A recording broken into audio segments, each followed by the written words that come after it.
안녕하세요.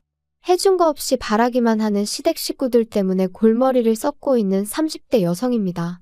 속은 썩어 문드러지는데 어디 얘기할 곳도 마땅치 않고 아무리 꼴보기 싫은 시댁이라지만 결국엔 제 얼굴에 침 뱉기 같아서 말이죠. 그런데 또 그렇다고 혼자만 끙끙 앓자니 너무 속상한 거예요. 그러다 문득 여기가 생각이 났어요. 그래서 익명의 힘을 빌려 제가 겪은 이야기를 좀 해보려고요. 가벼운 마음으로 아는 동생이 하소연한다 생각하고 들어주세요.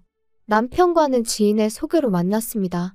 사실 소개팅에는 영 흥미가 없던 저였는데 지인이 자기가 느낌이 온다며 한 번만 만나보라고 어찌나 성하던지 몇 번의 거듭된 설득에 나간 자리였어요.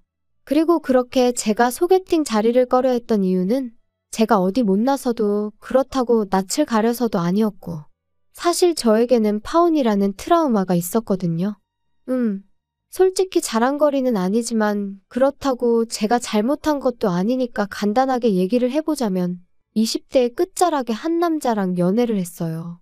소위 강남에 건물 몇 개를 가진 대단한 부잣집 도련님이었죠.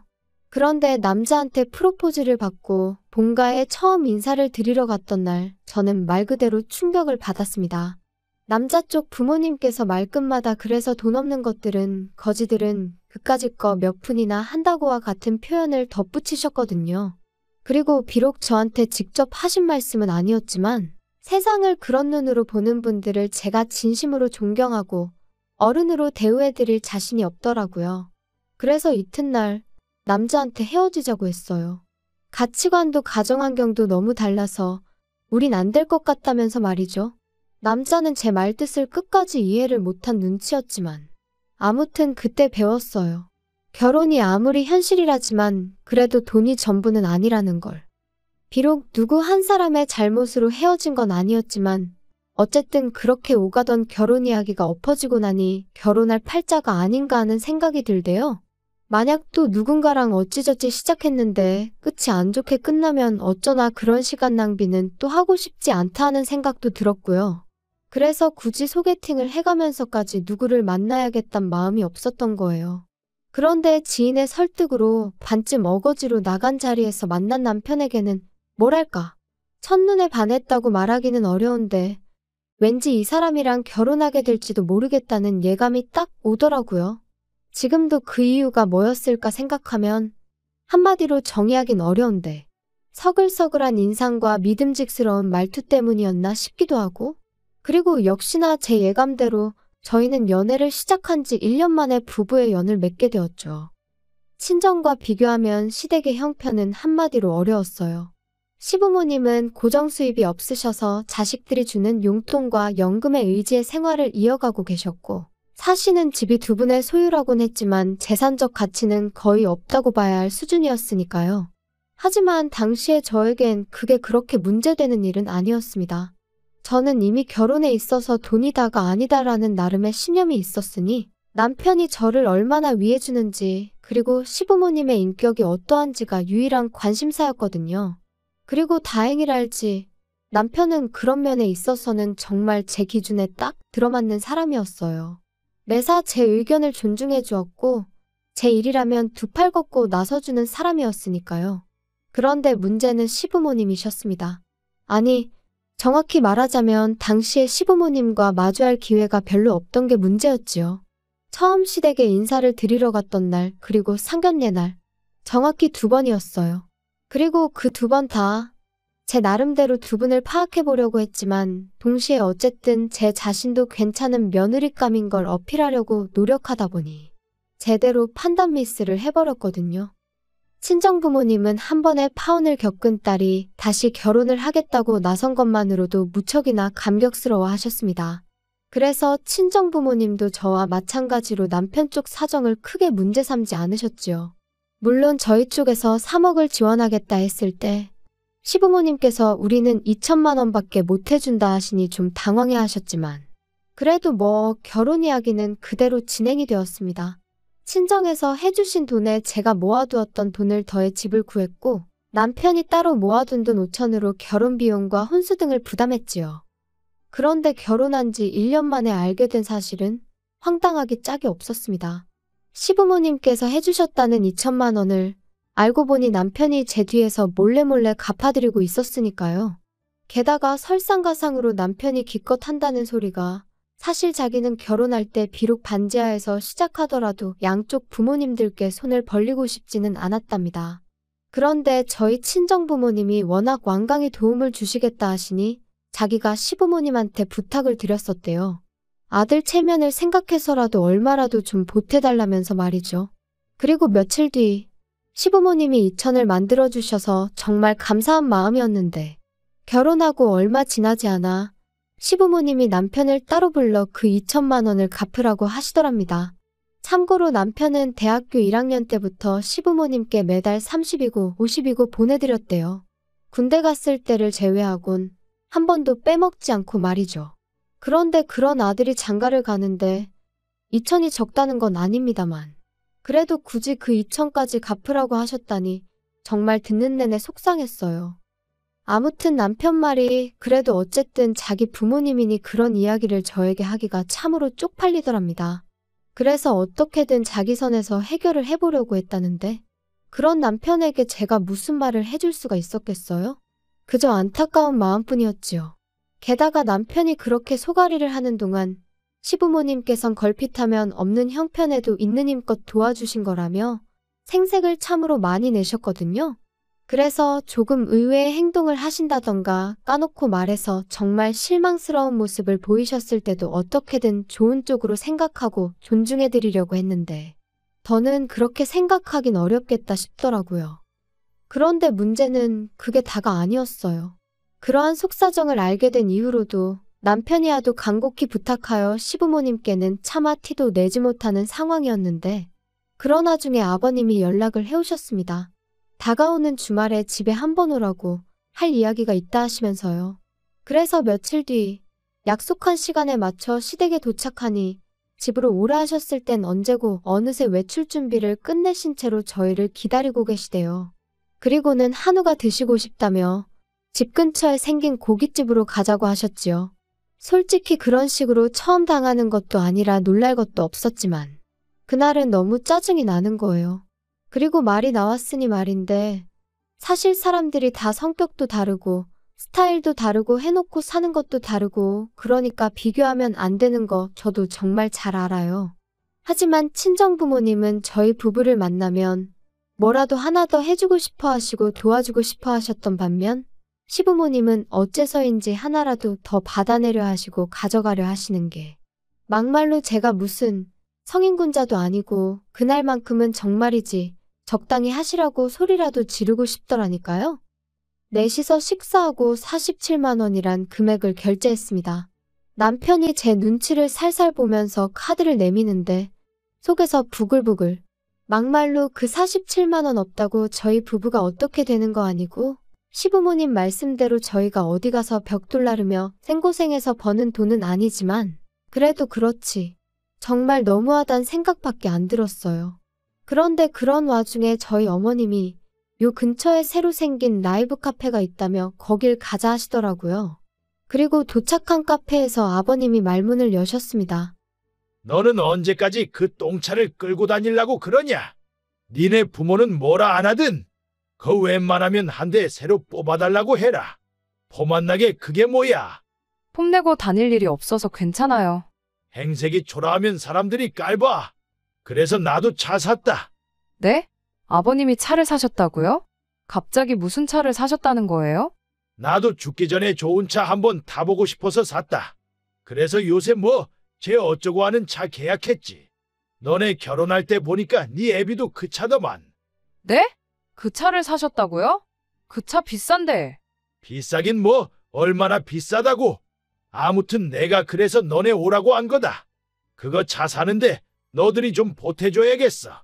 한 방에 달라는 거 아니고 다달이 100만 원씩만 보내면 되니까. 그게 무슨 말씀이세요? 저희가 그럴 돈이 어딨다고. 아무튼 안 돼요. 못 보내드려요. 그리고 아버님, 차라는 게 사면 유지비도 얼마나 많이 드는지 아세요? 두 분 연세랑 차를 생각하면 보험료도 비쌀 게 분명하고요. 아버님 그거 다 부담하실 수 있으세요? 너 지금 나 능력 없다고 나는 그런 차를 탈 주제가 안 된다. 그 소리가 하고 싶은 거냐? 갑작스러운 아버님의 요구에 정말 망치로 한 대 맞은 듯 했어요. 그런데 옆에 계시던 어머님도 그런 아버님을 말리시기는커녕 하신다는 말씀이 네 시아버지가 얼마 전에 동창회를 갔다 오셨는데 세상에 자기 차 없는 사람이 네 시아버지밖에 없다더라. 거기다 거기 온 인간들이 원래 다 네 시아버지한테 콩고물이라도 얻어먹을까 하고 빌빌거리던 인간들이었단 말이야. 그런데 지금 지들이 돈 좀 더 만진다고 어지간히 거들먹거리나 봐. 네 시아버지가 얼마나 속이 상했을지 상상이 가니? 너 네 아버지가 그런 일을 당했다고 생각하면 가만히 있을 수 있겠어? 아니 그래도 어머님, 저희가 돈이 어딨어서 매달 100만 원씩 보내드려요? 그리고 자기야, 가만히 있어. 저희가 지난 1년을 꼬박 아껴서 모은 돈이 2천이에요. 그나마도 장인 장모님이 많이 도와주셔서 그만큼 모은 거고요. 그런데 지금 저희한테 매달 돈을 달라고 하시면 진짜 아들 입장은 이만큼도 생각 안 하세요? 제발 적당히 좀 하세요. 평소답지 않게 남편이 화를 내자 아버님 어머님 두 분 다 꽤나 놀라신 듯 더는 말씀을 안 하셨어요. 그리고는 저는 남편이 잡아끄는 손에 이끌려 카페에서 나왔죠. 집으로 돌아오는 내내 남편은 아무 말도 없었고 저도 그런 남편에게 차마 무슨 말을 해야 할지 모르겠더라고요. 그래서 남편이 먼저 무슨 말이라도 해주길 바라며 말을 아꼈습니다. 하지만 며칠이 지나도록 남편은 아무런 말도 하지 않았고 저도 더는 신경 쓰지 말아야겠다 했어요.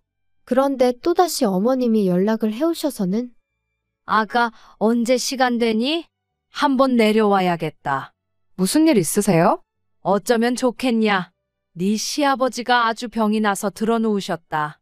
죽기 전에 좋은 차 한번 타보겠다는데 어떻게 자식 새끼들이 다 나 몰라라 하냐면서 이렇게 살아서 뭐 하냐고 아주 난리도 아니야. 덕분에 나까지 피가 마른다. 그러지 말고 어떻게 좀 안 되겠니? 계약금도 걸고 왔대. 네? 아, 일단 제가 그이랑 한번 이야기는 해볼게요. 그리고 제가 이런 이야기를 꺼내니 남편이 저더러 신경 쓰지 말라면서 자기가 내려갔다 오겠다고 했어요. 그래서 저도 더는 너무 골치도 아프고 신경 쓰고 싶지 않아서 그렇게 하라고 했고요. 그런데 얼마 후 그렇게 본가에 다녀온 남편이 하는 말이 계약금이 문제가 아니랍니다. 그 차 계약을 받은 사람이 아버님 친구 아들이라며 쪽팔려서 죽어도 계약 파기는 못 하신다 그러시더래요.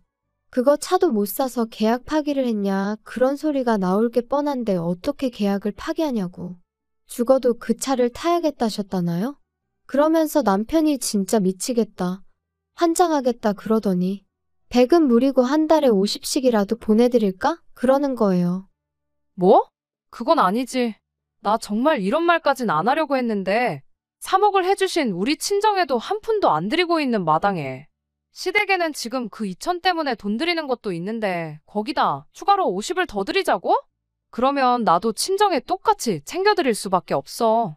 그리고 이런 말도 정말 안 하고 싶었는데 당신도 알다시피 차가 그냥 굴러가? 보험료에 유지비에 그런 건 아버님이 감당하실 수 있으셔? 눈앞이 깜깜하다는 게 이런 건가 싶다.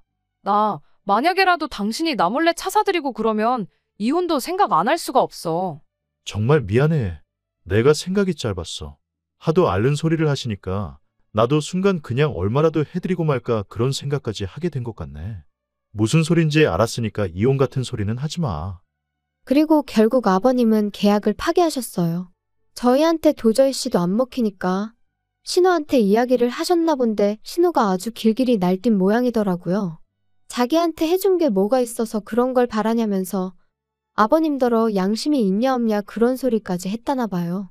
그리고 아버님은 아버님대로 그런 신우한테 EX 저X 해가며 쌍욕을 하셨고 하지만 어쨌든 뭐 결국 차를 사준다는 자식이 없으니 별 수 있으셨겠어요? 계약 해지했다. 속이 시원하냐고 전화로 어찌나 고함을 치시던지. 그런데 끝난 줄 알았던 아버님의 억지는 거기서 끝이 아니었습니다. 그 일이 있고 반년이 흘러 지난 가을이었어요.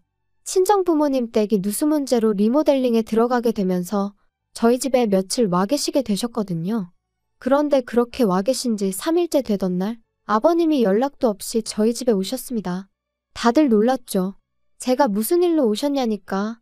아버님 말씀이 뭐 그냥 오다 가다 들리셨다는데 오다 가다 들릴 거리도 아니고. 아무튼 말이 안 되는 상황이었어요. 하지만 일단 오셨으니 들어오시라 했습니다. 그리고 그렇게 같이 점심을 먹게 되었는데 솔직히 얼마나 편한 사이라고 화기애애한 이야기가 오갔겠어요. 그냥 간단히 서로 안부 묻고 하시는 일은 잘 되시냐 그런 이야기 좀 오가고. 식사를 마치고 차랑 과일을 내가려는데 아버님께서 갑자기 볼 일이 생각나셨다며 자리에서 일어나셨습니다. 그래서 배웅을 해드리려니 한사코 나오지 말라며 극구 저를 말리시더라고요. 그래서 그냥 집안에서 배웅했어요. 그리고 아버님이 떠나시고 얼마 지나지 않아 친정아버지께서도 근처에서 지인분과 약속이 있으시다며 자리에서 일어나시더라고요. 그런데 아니, 앞만 찾아도 차키가 없어졌다고 그러시는 거예요. 어머니랑 저는 잘 좀 찾아보시라고, 집안에 있던 차키가 어디 갔겠냐고. 그리고 그때부터 온 집안을 샅샅이 뒤졌는데 정말 차키의 발이라도 달렸는지 도무지 못 찾겠더군요. 그래서 혹시 주차하고 차 주변에 흘린 거 아니냐 해서 집 밖으로 나왔는데, 아니, 아파트 단지를 몇 바퀴를 돌아도 아버지 차가 안 보이는 게 미치고 팔짝 뛴다는 게 이런 건가 싶은 거예요. 그래서 결국 일단 신고부터 하자 해서 경찰서에 차 도난 신고를 했습니다. 그리고 바로 다음 날이었어요. 친정부모님과 아침 식사를 마치고 어디 모시고 바람이나 쐬고 올까 하는 와중에 모르는 번호로 연락이 와서 받으니 경찰이었습니다. 저희 아버지 차를 찾았다면서 일단 경찰서로 오라고 하더라고요. 그리고 그렇게 찾은 경찰서에는 다름 아닌 시아버지께서 초조한 얼굴을 하고 계셨지요. 아버님이 여기 왜 계세요? 아니, 이게 다 무슨 일이에요? 아버지 설마 장인어른 차를 가져가신 거예요? 아는 분이세요? 이분이 어제 도난 신고된 김영수 씨 차량으로 과속하다 경찰에 잡혔습니다. 네? 아버님, 도대체 왜 그러셨어요? 아버지, 사돈 차를 보고 나니까 그냥 갑자기 성질도 나고, 이게 다 니들이 차를 안 사줘서 그런 거 아니냐? 에이씨, 재수가 없으려니까. 어르신, 말씀을 그렇게 하시면 안 되죠. 지금 이거 범죄예요. 범죄. 친정부모님은 그런 아버님의 뻔뻔한 태도에 혀를 내두르셨지만 그렇다고 사돈을 상대로 뭘 어쩌겠냐 하시며 그렇게 일단 저희 아버님은 풀려나셨어요. 그런데 끝까지 말이라도 한마디 미안하다 사과를 안 하시더라고요. 계속해서 차를 안 사줘서 당신이 그런 거라는 둥, 저희 때문에 개망신을 당했다는 둥. 정말이지 남편을 생각해서라도 어떻게든 좋게 넘어가려고 했는데 도무지 답이 안 나온다 싶대요. 게다가 거기서 끝이 아니었습니다. 아버님께서는 당신 아들, 그러니까 저희 남편이 저희 친정부모님께 용서를 구하는 게 마음에 안 드셨는지 대뜸 소리를 꽥 지르셨거든요. 남자가 돼가지고 왜 자꾸 아쉬운 소리를 하냐면서요. 야 임마, 너는 내가 뭘 그렇게 잘못했다고 거기다 대고 빌빌거렸었냐? 내가 막말로 사람을 쳤어 뭘 어쨌어? 그까짓 거 차 좀 끌고 갔다고 뭔 일을 이렇게 키우는지. 야 며느라, 내가 이런 말까진 안 하려고 했는데 나라고 할 말이 없어서 가만히 있는 게 아니야. 너는 우리한테는 말도 안 하고 그렇게 친정부모를 며칠이나 와 있게 하고 말이지. 너 우리한테는 한 번이라도 와서 주무시고 가라고 한 적 있냐? 차도 그래. 막말로 네 애비가 차 사달라고 했으면 안 된다고 했겠어? 너 시부모가 돈 없다고 무시하고 그러면 안 되는 거야. 아버님, 지금 그게 하실 말씀이세요? 엄연히 아버님이 실수하신 거잖아요. 그런데 왜 자꾸 남 탓을 하시는 거예요? 너 지금 나 가르치냐? 아이고 잘났다 그래. 다른 집은 며느리들이 아버님 하면서 아양도 떨고 잘 봐달라고 용돈도 주고 한다던데.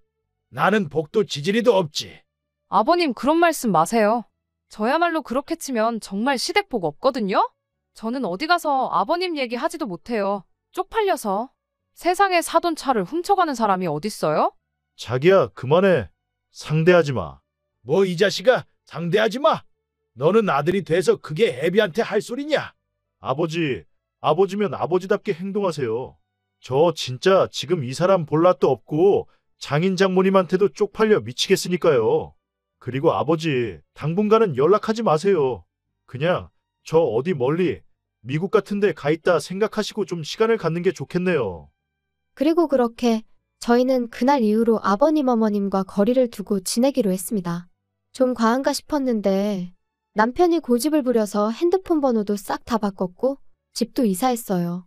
다만 혹시나 모를 상황에 대비해 신우에게 제 연락처만 알려줬네요.